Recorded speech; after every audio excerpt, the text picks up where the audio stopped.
out of 14 athletes, they're from 9 different countries as well. So we're very spread out through the world. Most of the internationals have a lot of experience because it's in Europe, it's a mainstream sport. And so, those athletes, they just grow up doing it. They have to do it their whole life.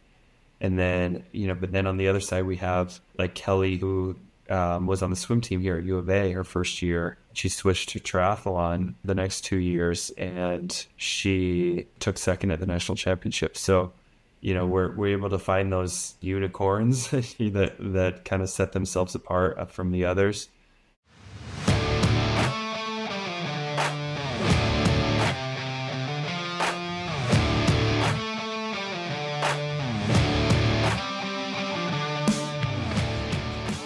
The Fitness Movement is brought to you by Zor Fitness. We offer coaching and individualized program design, as well as educational content for coaches and athletes. It's all one place, zorfitness.com. Today we got on Wes Johnson. Day, I'm going to let you intro him because you know him a lot better since we've just met, but take it away, Day. Yeah, for sure. So for most of the people listening on this podcast, if they know me, then they know that I work at the University of Arizona as a strength and conditioning coach. And as in that position, I get to work with a lot of the head coaches for the different teams that we have there, one of them being triathlon. So Wes is the head coach for the women's triathlon team at the University of Arizona. One thing that I would say immediately with Wes is he is someone who I think is like an amazing coach all around. And there's different reasons for that. He cares about the people, he cares about the sport and being a learner and learning a lot about it and just knowing the details. He cares about culture. And, it's when you have a coach who's passionate about the people, the sport and everything, it's kind of you're going to build a champion team. And he did that in 2 years. And it's been awesome working with him. And I'm super fortunate. So Wes, I'll give you the floor for a little bit so you could talk a little bit more about the details of your career. Well, hold on. We got to get Okay. We got to get the headlines first. So save that thought, Day. But the women's triathlon program started in 2023, is that right? Correct. Yep. And then 2024, this most recent season, you guys were national champs. Correct. Yes. So just for a little bit of perspective for people, fresh program and you win the national championship. That's pretty cool. Yeah. And he has a cool story that I've heard him say a few times about when he started, what his goal was and how he achieved that. So, all right, now I could give it to Wes, correct? Yeah, go for it. Yeah. Okay, sure. We have lots of other accolades that we could throw at him, but for now, we'll let him talk. Yeah. Well, thanks for having me on. It's been really, really great and rewarding working with Day because she's just like you said. You're just so open to learn, all about the sport, and you even kind of started doing endurance training to learn more. So it's pretty cool how invested you become, and the athletes feel that as well. So thank you. Before 2023, I hadn't worked in NCAA. I had worked more through the, Olympic pipeline, trying to keep working, getting athletes to the highest level, but not through NCAA. And before I took the job, I didn't, NCAA is almost 10 years now. The triathlon's been in NCAA almost 10 years now. So it's still pretty new compared to a lot of most other sports. So I didn't think it was a pipeline to Olympics quite yet. We're ready for it. But then as I've taken this job, I've realized, there's no specific reason why it can be ready for that. It's really up to us. And that's why we kind of started with, with a why not me, why not us? Because why can't we get athletes? It's up to us. It's up to our culture and everything that we're building here. And I, did things a certain way before with a good network with strength coaches and Day acknowledged, she hadn't worked with triathletes before. And so we brought in some people that had done strength conditioning and for triathletes, and she just absorbed it so quickly. And then we just created this collaboration with all of our staff, they included. And, we have good collaboration with everybody. Everybody has their role, and we trust each other, and the athletes trust our staff as well. So it's really, really powerful when there's a high level of trust. I think almost anything is possible when everybody's bought into the process, and that leads to eventually to the outcomes we want, but we keep the focus on the process. And that's what led to, our team kind of becoming obsessed with this team motto of why not me, why not us? Because, no one expected us to win in our second year, but, starting this year, everything I saw from these athletes, there was absolutely no reason why it couldn't be us. And so we set that, that foundation last year with the first team, and there were great leaders, and they were ready to bring in freshmen, and the freshmen just came in seamlessly, and it just happened so naturally. They just jumped right in, and it was like we had been a team for years. And it doesn't mean everything was easy, right? Culture is something that you have to invest in it every single day, or it can, there can be holes, there can be, you have to fill in those holes every single day. You have to put in your little deposits every single day. And then, after winning national championships, even now starting this new year, there's like new things we're dealing with. Now we're national champions. Now, how do we keep the culture progressing and not regressing? Because I feel like there's been some moments where we've had, little regressions but we're kind of just starting over again this year and this season and training and all the different kind of emotions after winning. And so it's like a whole different kind of culture now that we have to rebuild in a different way. So yeah, it's been an amazing journey, and the best thing about it is we're just getting started. Yeah. So I would imagine that collegiate triathlon, obviously, like there's things like distances and things that could be different, but outside of that, just like the environment that you're in and the fact that athletes are probably on the younger side, like probably a different feel than what your day-to-day was for the basically like a decade with the national team.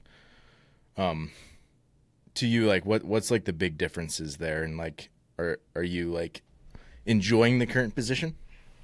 Yeah, I love it. I even before, I was still generally working with this age on the development side of, juniors, collegiate age. I was still similar age I was working with. I did have some older athletes as well that were a little bit more into their career, but I'd say I was still working a lot with a little bit of the younger. I also had been pretty involved I was national team coach in Rio Games for Paralympics, actually. So I had an athlete win the gold medal there and in triathlon and bronze on the track. And so, I've seen kind of all angles of the sport, from like amateur level as well, that do Ironmans and long distance, all the way up to, the shorter distance, which is in collegiate triathlon. And so I've been able to kind of see all areas of the sport, and this is definitely kind of my niche. It's like what I like the most. I like this age. I have a very, sometimes to a fault, sometimes it helps, but a very obsessive personality, So I kind of just go all in, and that's why I like working with this age of athletes, because they're at the stage where if they want to get to the Olympics and be the best in the world, they're very much all in. And so I kind of align with my thought process kind of aligns with that as well. And so I hold them to a high standard. They hold me to a high standard, and it's we understand each other that way, and I understand them. So I think that's similar. The ages, I think what's different is just starting was learning like the NCAA like compliance side of things, the rules, who I can recruit, when I can recruit, how I can recruit, and then also just stick the rules when we're here, hours per day, hours per week, that kind of stuff. So we're able to be really smart about the hours we do use and the hours we train, and make the most out of the time we have. And I think, you know, the strength and conditioning side especially is a way to make a lot of bang for your buck for per hour spent, right? I think with without the strength and conditioning to make up for it, you almost have to just do miles and miles and miles and miles of easy, or that's how some coaches look at it. Where I think you can bring that down a little bit, because through strength and what Day's doing with them, we're able to minimize risk of injury. You know, they're stronger in general, and I don't think they need excessive volume. You know, I think the strength it makes them more efficient, and we're able to make more out of each hour. You know, so it's. Yeah, I'm loving this process, loving this journey with this team, and you know, I also have a separate pro group as well that I work with, mostly men on that side. So, yeah, you guys are really developing that area to be known for triathlon, which is cool. I that's not something I thought about before, was like how you're limited on time. Is that something that you would actually butt up against? Like, you just don't have enough time with a team? I mean, before, you know, there were some athletes I coached that we would get up to 30 hours in a week of training. Yeah. And there are, you know, the athletes that there's like an elite athlete exception through their national federations or the Olympic committees. If they're on their national team, they can get approval to have less restrictions. But still, you know, I'm still they still have school load, you know, so yeah. Still mainly managing like what is best for them. Some athletes need a little bit more volume than others, and so some of them need, you know, a little less and more downtime, and you know, so they all have kind of different needs, and it's really understanding, you know, what each athlete needs for them to be at their best. Some athletes need to be around people all the time. Some athletes need lots of alone time to, you know, reset. So too much group training for some maybe is overkill, whereas some they just thrive on that. And so that there's that side of it. There's you know, metabolic profiles of different athletes, of, you know, different needs. Some lack aerobic conditioning. Some, you know, are fine on that. They lack explosiveness, speed, power, you know, all that. So you know, we can kind of play with those things and kind of like have all these dials, you know, that we're going up and down with. You know, we also within swim, bike, run, you know, some athletes have a weakness of swimmer versus running or cycling. So, you know, just, I think a lot of teams fall into the trap, whether it's out of laziness or out of just hours in the day as a coach, to really customize what they're doing.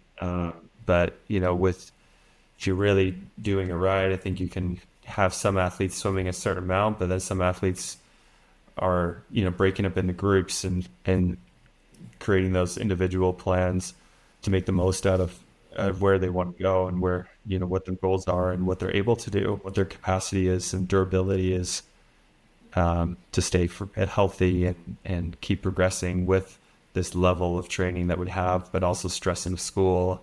Stress, you know, all those different kind of stresses they may have. You know, I'm monitoring kind of all of those things just to make sure their training stress is supported by the stress of the rest of their life, and not, you know, they've got a lot of stress at that age. They also don't have, you know, access to full brain capacity until, you know, 20, 26-ish. So they're, you know, take on stresses differently than others, and, you know, school stress or boyfriend girlfriend stress type stuff.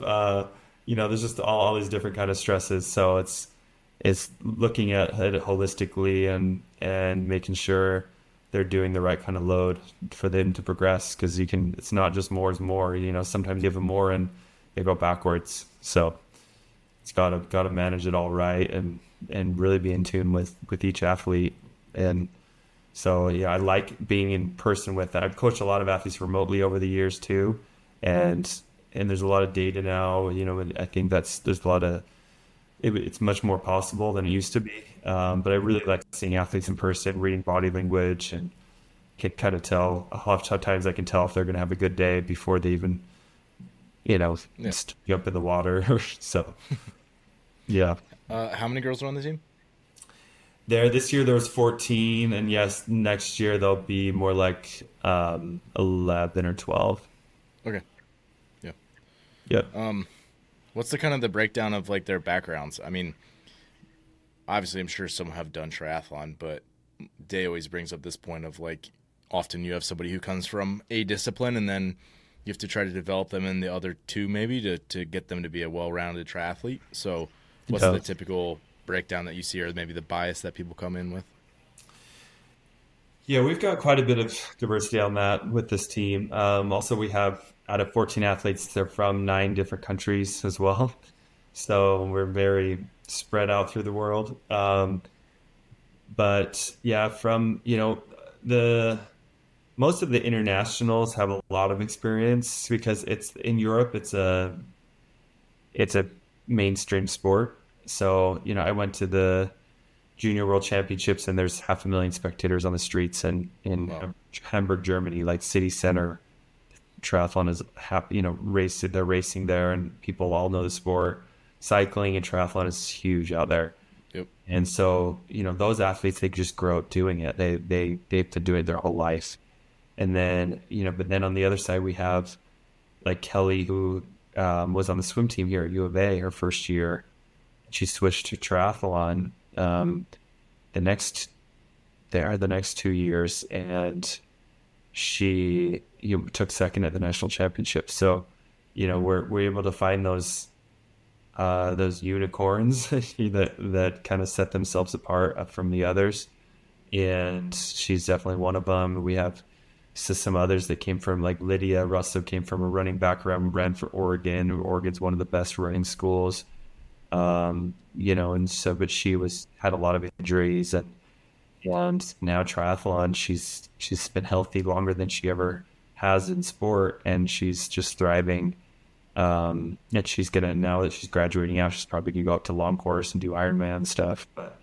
But yeah, we've kind of all different backgrounds. So that's another reason why the training can't look exactly the same. Some of them come in with, Kelly never had really ridden a bike much in her whole life. The good thing about swimmers have such strong engines because they train so much growing up.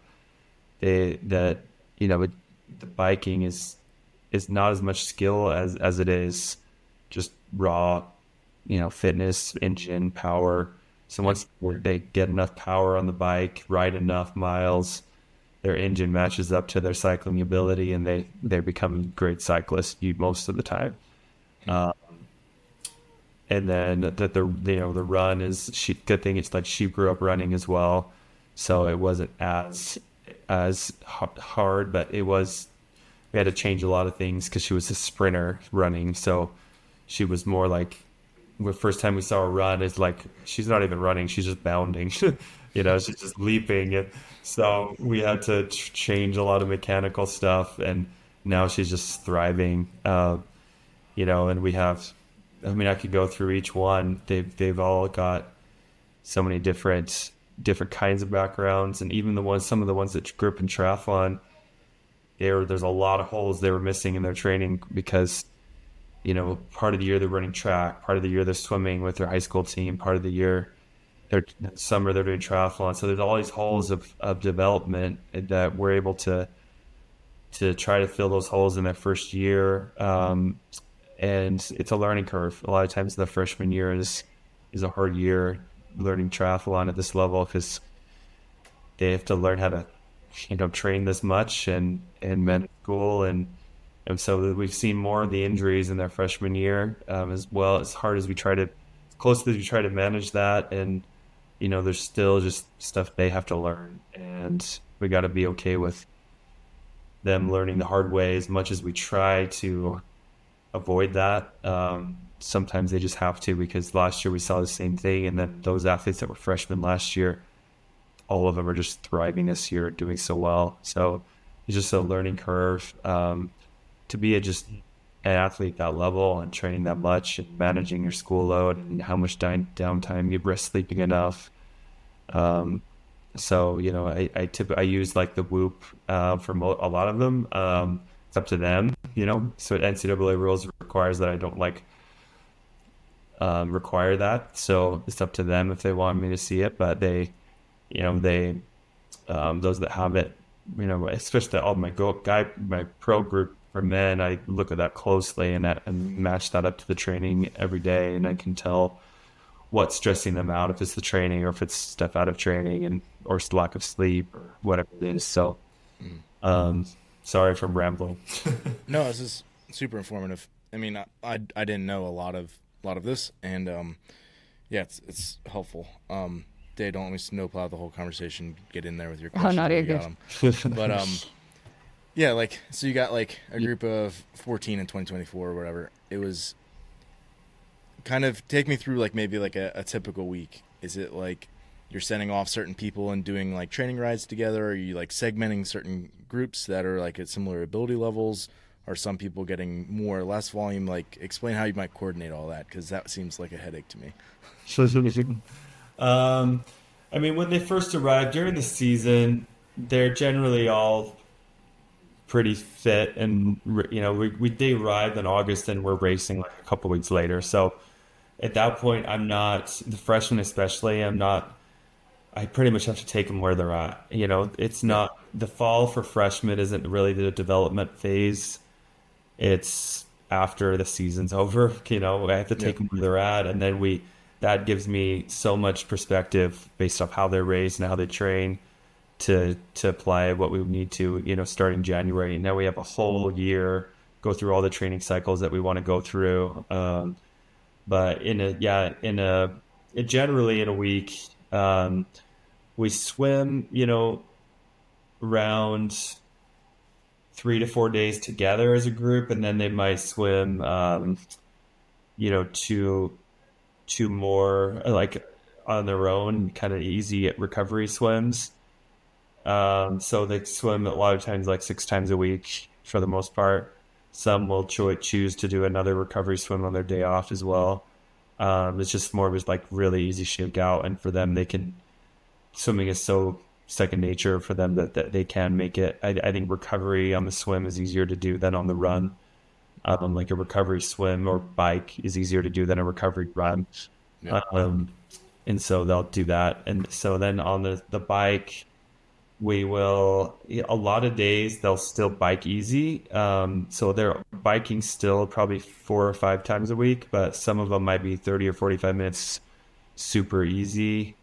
And then we'll have, some structured bikes in there as well. And sometimes those could be on the bike trainer, or they can be out on the road. We have a good path system here in Tucson, so we're able to keep them pretty safe, and not too much in the dangerous cars and all that. If you've been on a bike, I've been hit by a car before, so it's always scary. But there's, when we go to hill repeats, we're on the road, on the bike, so we're always managing that the best we can. And then they have these group rides here in Tucson called the Shootout on Saturday mornings. And so a lot of times they'll do that. It's really, a lot of pros come here to ride train on the bike, pro cyclists. And so they'll join those local group rides, and there can be 200 people in it on Saturday morning. So it gives a lot of good tactical experience of, riding in a pack and learning how to be efficient in a group. And so that's nice to have here. And then, for running, we'll have, we try to keep, if we're working on this, what I've learned is the frequency of the discipline builds the skill, and the duration builds the fitness. So on this, if we're trying to learn a new skill, we need a high frequency for that skill to acquire that skill. And if we're just working on fitness, we might start, get building more duration, and then maybe race specific intensity when we're getting closer to the races.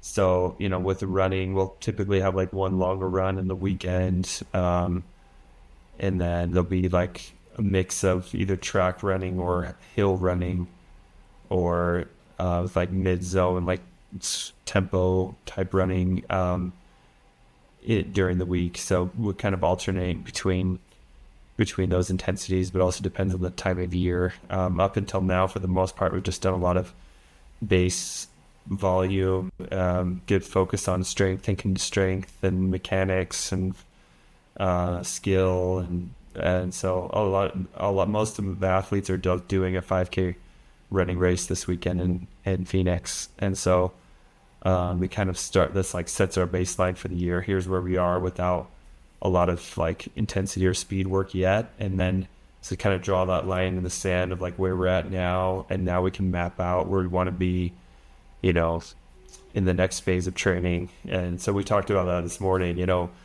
They a lot of have so much anxiety about, oh, this is my first race, I haven't done like race specific intensity, I'm so nervous, I have no idea how I'm going to do. And I told them this morning, this in January, February, a 5K race does not determine how your year is going to go.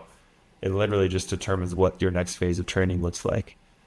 So we're, that's because some of them get into this mindset of comparing with other athletes on the team, or comparing for past self, or, the thing is, it's early February. It's, we haven't even done the specific work yet. So, but we also want to know where we're at, and we don't want to go 6 months, 4 months, or whatever without challenging like the mental side of racing. So that's why we're kind of doing that this weekend, to have that opportunity. The nerves before the race, nerves during the race, how your emotions after the race. That's a whole thing that takes practice. So that's why we're just doing a 5K race. Give it a shot and practice it, and then come in March, we start racing, and they start racing for their countries.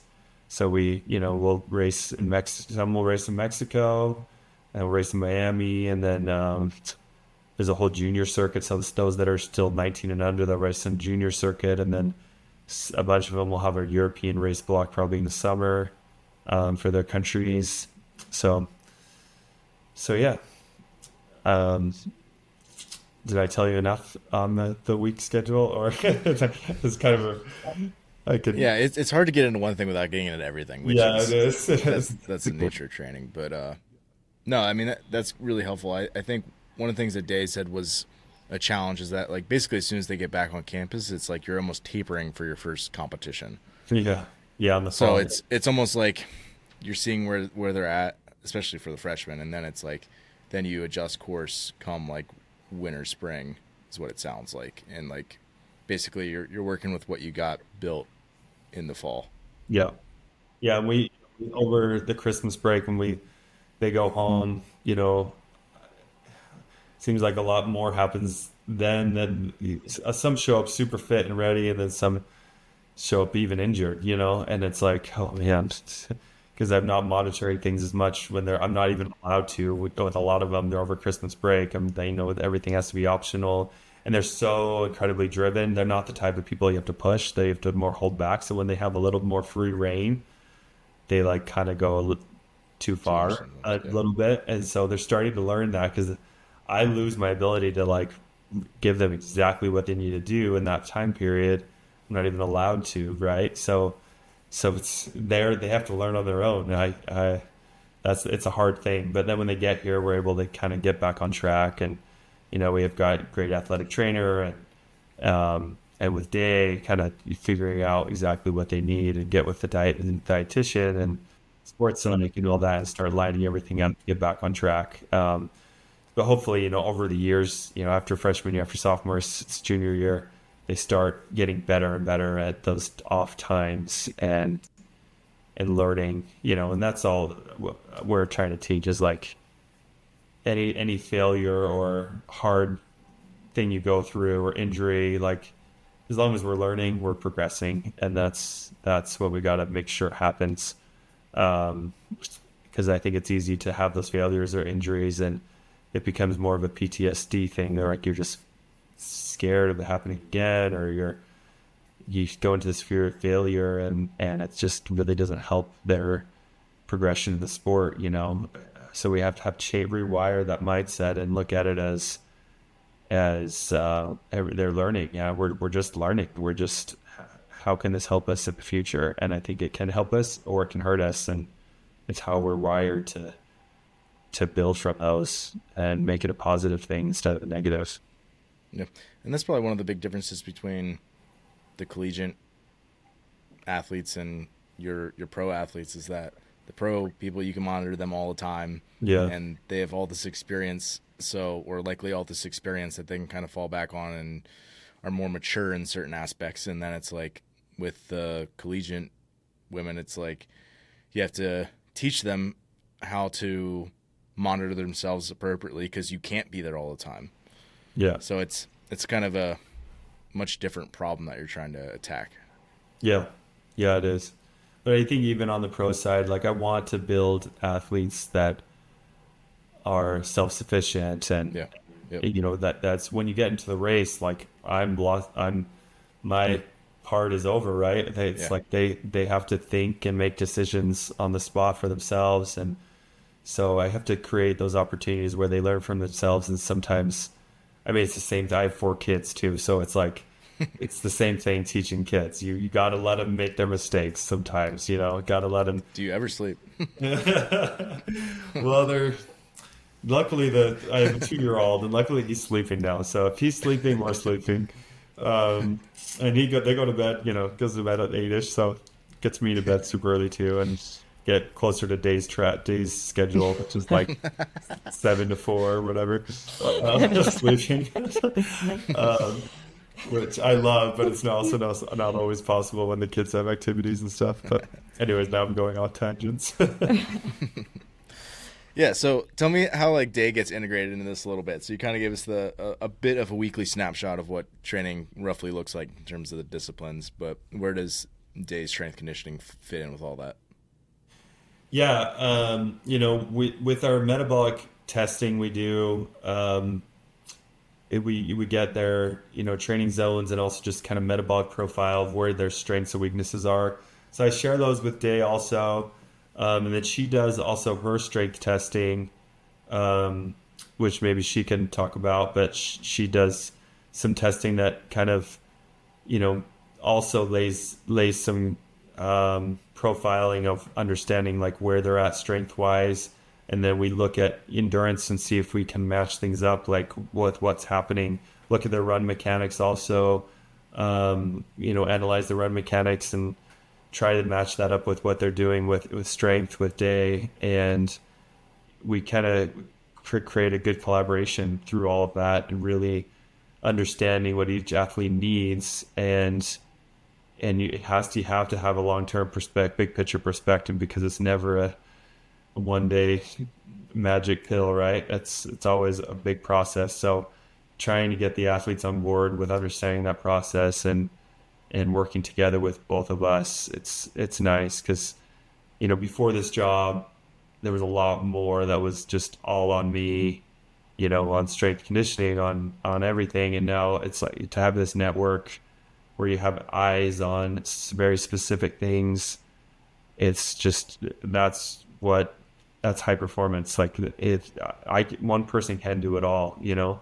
So I think a good coach can be humble and really rely and you know, rely on their staff and people that are working with the athletes. And we just have incredible people working with these athletes that we just have 100% trust that we know that, you know, they're taken care of the day, taken care of on the you know, athletic training side, keeping them healthy. But, you know, of course they don't live in a glass box, so like things can still happen. And, I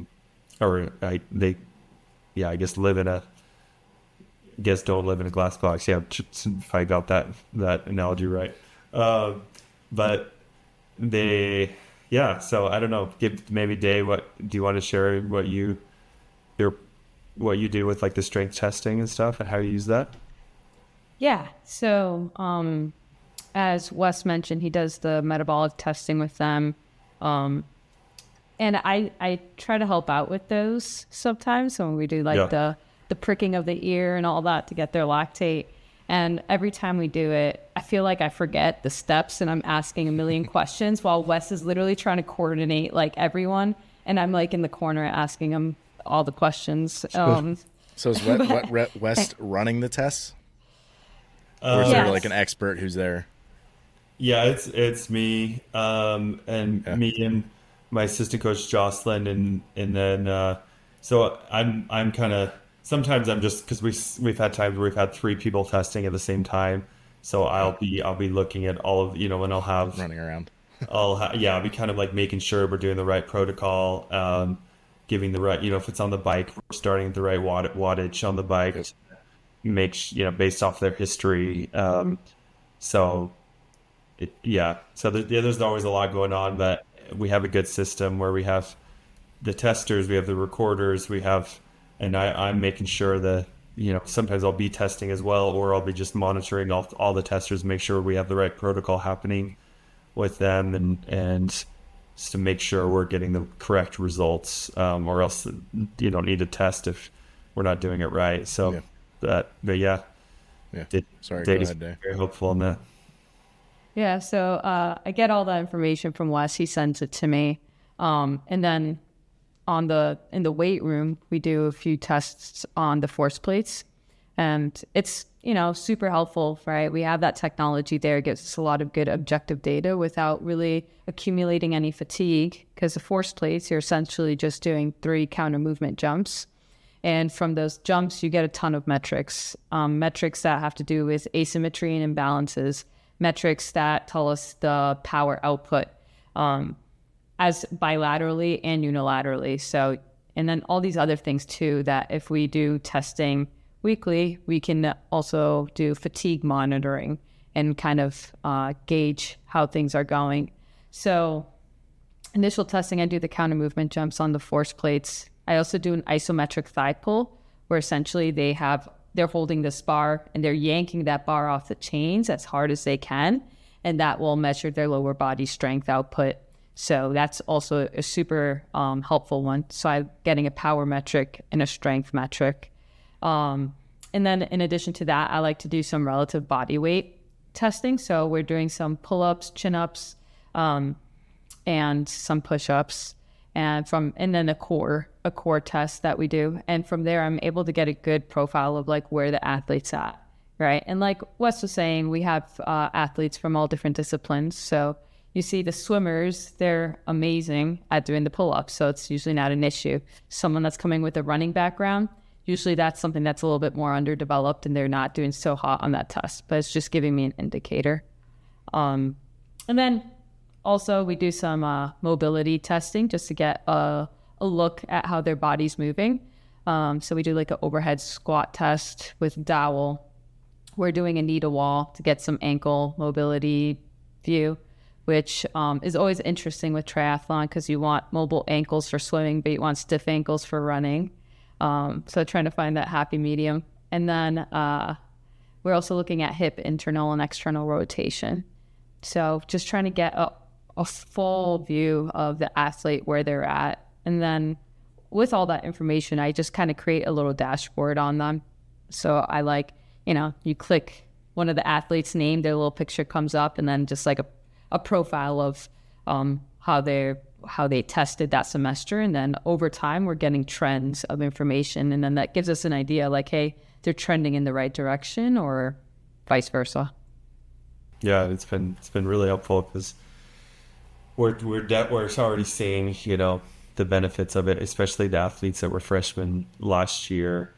They're just, you can tell, like, just made gains, and that doesn't just happen naturally. That helps to happen with real intent and getting what Day's doing, what we're doing, and we're just want to keep going from here. Even with what we have, I still think there's a lot of areas we can still even be better. I'm always looking to find those areas and what those are. Sometimes I just need more time in the day to analyze things more. So I just got to be even more time efficient, So always trying to figure out how we can raise our game. Yeah. And then like Wes was saying too, I think that's the great thing about working in the college setting is you have like a high performance unit where you have athletic trainers, dietitians, and you have the head coaches who are the experts, the strength coach, all that stuff. So with that, like myself, athletes, Wes, Jossie, who are the triathlon coaches. And then Jesse, who is the athletic trainer, we went to the bike fit up in Scottsdale, and that was extremely informative too. We did that in it was like the beginning of the fall semester, I think. Yep. And it's super helpful because Jesse, obviously as an athletic trainer, has a really good understanding of, just anatomy and all that stuff and biomechanics. And she's writing these super detailed notes and relaying them to me. And then those are things that I use when I'm writing programming for them and what they need based on all that information. And it was pages of notes per athlete because each test is hours long when they look at each person. So we're getting all the information we can. Do the athletes use their own bikes, or does the school provide them? We provide them. So we're all our athletes on Trek bikes. Gotcha. And we kind of get a deal through to where we're going on the bike fitting. So it's good. Yeah. A good setup on these bikes. Yeah. They can say they worked with the national champs. Yes. Good marketing. Well. Yeah. Day, you had a question about managing workload? Yeah. So I know, Wes, like you mentioned, you're dealing with a spectrum of athletes, those who can handle higher workloads and others who can't, and you kind of have to balance all these stressors. So I'm curious, how you manage that. And also if you do see a difference between your male athletes and your female athletes, and what are some common trends you see in those differences? Yeah, the differences on male and female, I've always been interested in learning that. But I think I really accelerated that process with this job because it's full team of females, right? And so I had to, even coming here, I wanted to make sure, me as a male coach, that they would even feel comfortable talking about, monthly menstrual cycles and stuff like that, and working that into training, discussions. And so I think we did well on that, where we felt we created a safe atmosphere for that, where they felt like they mattered, as women, and their training is different, they're not just, small men. So yeah, I think the research has mainly been done on men in the past, and so there's, kind of the bigger movement now of women are not small men, they have different systems that we got to train them differently. And so there's, I think also some of them can train a good amount if they just take care of themselves and eat enough, right? So sometimes in their freshman years, learning wow, I need to do better on that. I need to, for the first time, I'm, in charge of my own eating, in charge of, these things that has been taken care of before. And so sometimes either they're not eating enough at first, or some kind of on the wellness side. We can tell eventually with training if something's going wrong. At first I'll look at sleep. Are we getting enough sleep? And if we are we eating enough?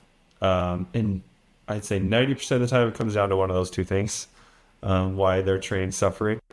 And then if they're nailing both of those things, then we need to look at their blood panels, where are we at with iron? Where are we at?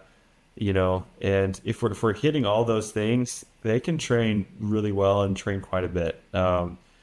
But it's really easy, human nature to fall short on some of those things, especially when you add in the school load.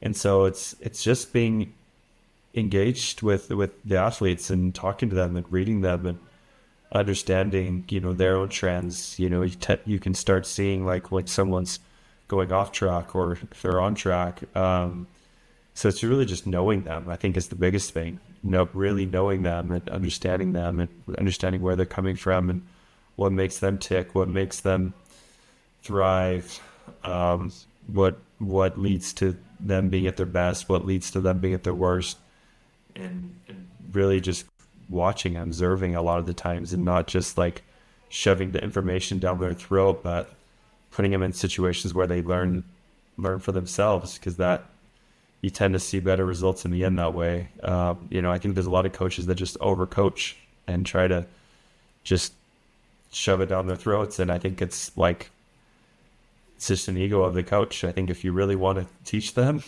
just create situations where they learn. So yeah, I guess to answer your question, the best way to do that is just really knowing them and investing into that process, investing in them and believing in them, and then having that two-way trust. And if that's there, I feel like, it's not even a difference between men and women. It's a difference between person to person of what they need. Because you really understand what they need, just as an individual. And generally, yes, there's still a lot of differences between men and women, but there's also a lot of differences just between the 14 of them as well, So yeah, so to answer that. Yeah. And then if you didn't know, Wes is known as the feminist king. This is a name that was given to him by the team. Yeah. When they arrived, and I was like, okay, I gotta get these girls to feel like they can talk to me about anything, and so we actually read a book. We had our book club on the female athlete and making a discussion about it. So I guess what led to that was calling me the feminist king. But yeah, I mean, I feel like that's underappreciated in sport. And how, if you have a coach of the same gender, oftentimes there's certain things that you maybe don't need to talk about as explicitly, just because you're probably you've experienced it. Whereas in the situation you're in, it sets you up for having a much better culture on your team if you put in the legwork of understanding them and them, like you're saying, building the trust in that foundation. Yeah. So I think that speaks volumes of the type of coach you are. You're not you're obviously detail oriented and metrics driven, a lot of those other things, but it can't just be that. Yeah. You can't neglect the human aspect side of things. For sure. Yeah, I don't think that needs to come first and foremost. I don't think any of the metrics and data mean anything if that is, because it's just they're not bought in, and if they're not bought in, it doesn't matter. You had mentioned sort of that rough weekly outline. How do you think about measuring their volume and kind of keeping track of how much work they're doing? So in the software I use called Training Peaks, I don't know if you're familiar. It's it creates, through all their training, if I have their thresholds accurate, it creates a performance management chart that I can track.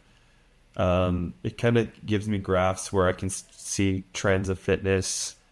There's a training stress balance number that it goes, above 0 or below 0. So I can tell, off of that. But then also we'll look at just the HRV, HRV and resting heart rate from the Whoop. I can also tell if okay, they can't manage this load, we need to pull back.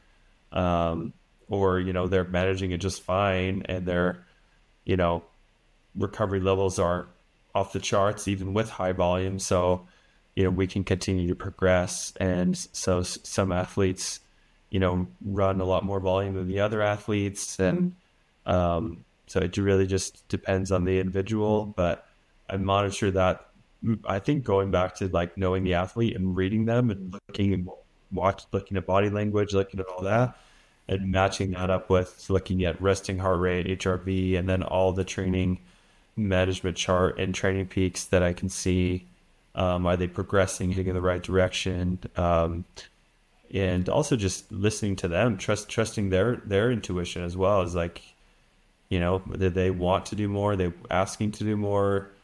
If we can figure out a safe way to do that, and they're eating enough and taking care of themselves, then I'm yeah, we can do a little bit more. But but then I can also see if they're recommending, I've heard a coach, an athlete that was a little bit sick, and the coach tell the athlete, or the athlete say, can I just go easier on this set? I'm a little tired. And the coach is like, no, I want you to just pretty much kill yourself on the set, and then the next day is like fully sick, right?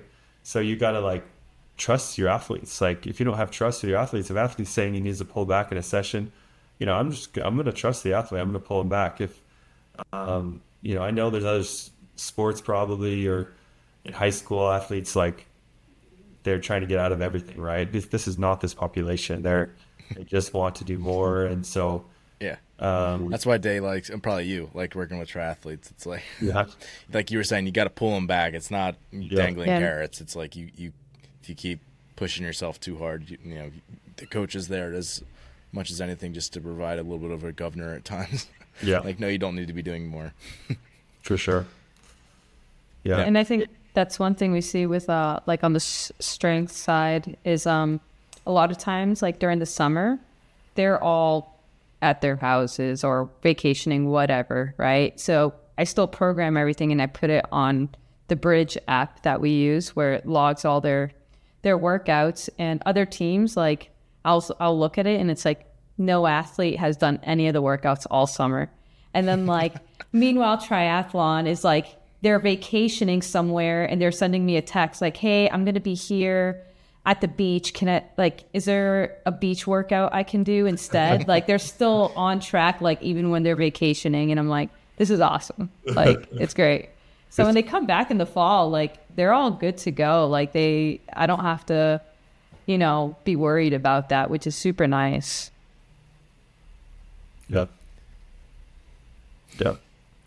Yeah. That's probably a change for you. But for me, it's like, I'm used to this, so it's but I think there's still a uniqueness with this group for sure. They hold each other to a high level, and so it's even better. Sometimes it can be extreme on them just wanting to do too much, and I do need to hold it back at times for sure. Yeah.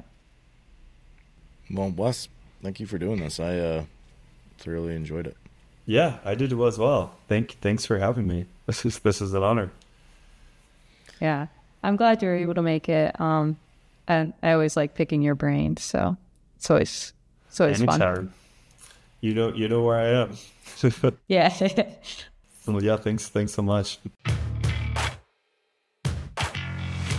Thanks for listening today. If you're someone who just started listening to the show, I would encourage you to subscribe so you can stay up to date. If you're someone who's been listening for a while, I would encourage you to rate and review the show. And lastly, the best thing that you can do to support our work is also the best thing that you can do for your performance. And that is by hiring one of our coaches. Until next time, stay the course.